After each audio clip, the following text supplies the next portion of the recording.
welcome to Reds and Pinks. Today I am going to do a review video on my favorite body butter, that is the Fuji green tea body butter from the Body Shop.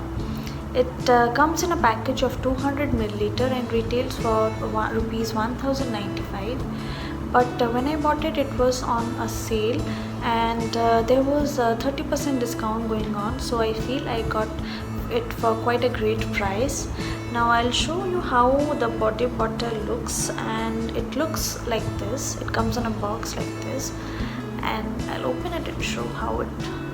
I have almost completed the bottle, and I love the fragrance of it. It is very mild and refreshing, and the fragrance even stays for long. It is the texture is very smooth and it glides on easily into the skin and gets absorbed very nicely. I'll show how it gets absorbed into the skin, and it looks wonderful. It feels very light without leaving any greasiness in the skin.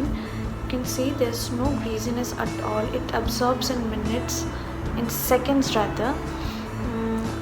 So yeah, I love this body butter very much. It is my favorite, and ever since I bought it I have never stopped using it. So if you too like this body butter, or if you have any such product that is your favorite, do comment below and let me know. And for more such videos, do subscribe to my channel. Thank you for watching. Bye bye.